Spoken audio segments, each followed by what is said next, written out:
Yang takdirkan, yang berubah dua macam.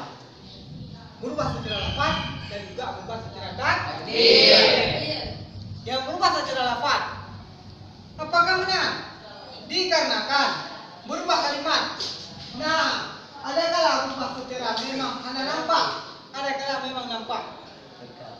Yang takdir, yang lafaz. Sebagai contoh, kama Zaidun. Zaidun yang berubah secara apa? Nampak.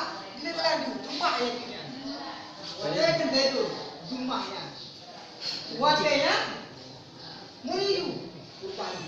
Secara sedangkan berupa kama Musa ataupun kama yang ada nampak yang benar takdir dalam bagian takdir pilihan yang dipilihankan berubah secara dipilihankan. Ini Hai kenapa ada dulu?